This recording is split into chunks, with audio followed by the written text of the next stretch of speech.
चलिए तो हम लोग आज लाभ हानि से देखते हैं प्रीवियस ईयर का सवाल। सीजीएल मेंस में पूछा गया 2015 से 18 तक का सवाल हम लोग देखेंगे। तो आज लाभ हानि का कुछ सवाल लेते हैं और देखते हैं इसको किस तरह एग्जाम में बनाया जाता है।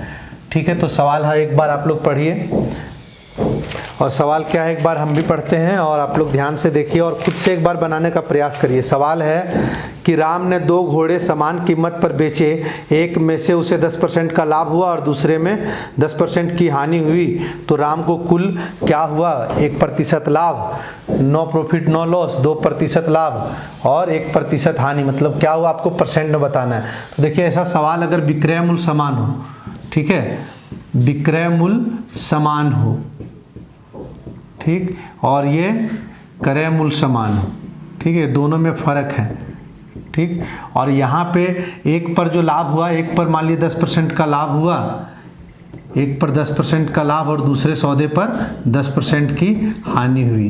ठीक है, अगर ऐसा हो विक्रय मूल्य समान हो, 10% का लाभ हुआ, 10% की हानि हुई, तो सदैव हानि होगी, है ना, सदैव हानि होगी। और हानि परसेंट कितनी होगी? जो ये लिखा हुआ है 10% दोनों में, इसका स्क्वायर बटे 100 कर देना, इतने परसेंट की हानि होगी, यानी 100 बटे 100 यानी 1% की हानि। इस चीज़ को आप ऐसे लिख सकते हैं, 10 लाभ हुआ एक सौदे पर और 10 हानि हुई, तो प्लस माइनस माइनस, ठीक है, और 10 गुने 10 बटे 100, तो ये प्लस माइनस खत्म हो जाएगा और ये 100 बटे 100 यानी -1, ये माइनस बता रहा है हानि 1%। ठीक है, अगर ये क्रय मूल्य होता, क्रय मूल्य समान होता, दोनों सौदे का क्रय मूल्य समान होता और एक पर लाभ 10% की और एक हानि, तो इसमें होता न लाभ न हानि, न लाभ और न हानि।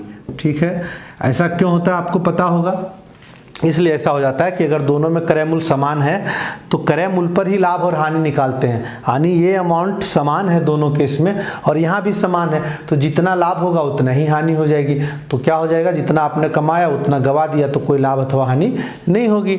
लेकिन विक्रय मूल्य समान होता है, अर्थात ये है, जिसे आप समझिए थोड़ी देर के लिए, कि अगर मैं कहूँ कि 500 में इसको भी बेचा गया और 500 रुपये में इसको भी बेचा गया, ये विक्रय मूल्य समान है।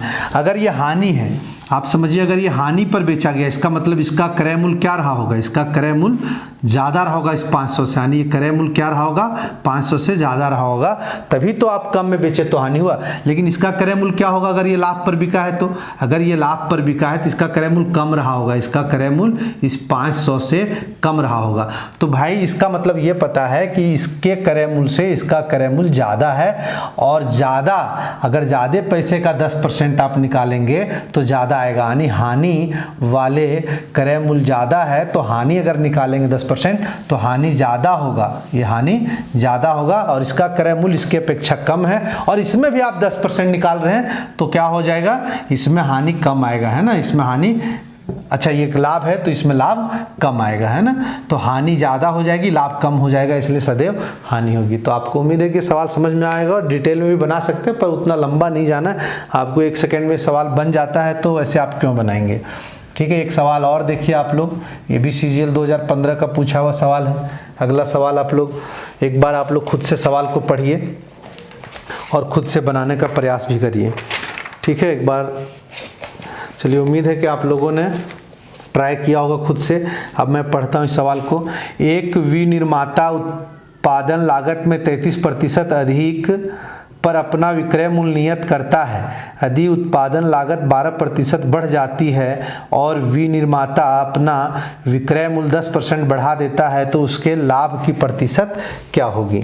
आपको बताना है उसे कितना लाभ होगा।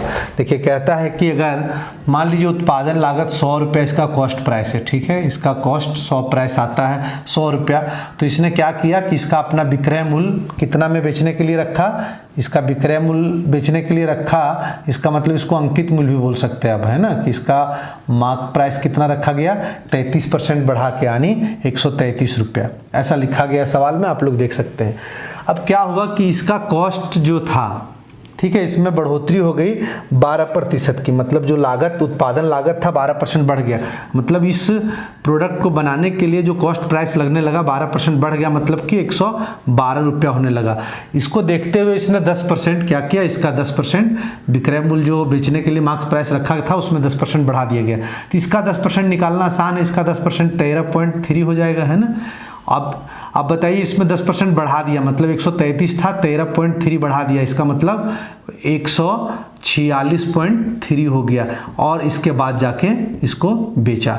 तो आप बता सकते हैं लाभ कितना होगा, है ना। लाभ प्रतिशत आप आसानी से बता सकते हैं। आप यहाँ देखिए कितना लाभ होगा, ये हो जाएगा 34 यानी 34.3 इंटू 100 लाभ परसेंट, और कॉस्ट प्राइस आपका 112। ठीक है, इस पॉइंट से एक जीरो काटेंगे, ये 7 का क्यूब है तो 7 से कटेगा ही 49 बार में, है ना। और अगर 7 से इसको काटेंगे तो 7 एकम 7, और ये 7 छक्का 42, इसको 2 बार में काट सकते हैं, 8 हो गया। ठीक है, जब इसको गुना करेंगे तो 9 पच्चे 45, 4 5 20, 4 24/8%, और इसको भी हल करेंगे तो 8 तिया 24 यानी 30 बार चलेगा, और जो 5 बच जाएगा इतना यानी 30.5/8%। तो उम्मीद है कि आपको समझ में आ गया होगा। आगे भी हम लोग ऐसे सवाल देखते रहेंगे, छोटे छोटे वीडियो के माध्यम से 2-2 3-3 सवाल करके आपको बताया जाएगा। तो आप लोग बने रहिए और हमारे चैनल को आप सब्सक्राइब करिए अगर अच्छा लगता है तो, और शेयर भी करिए। धन्यवाद।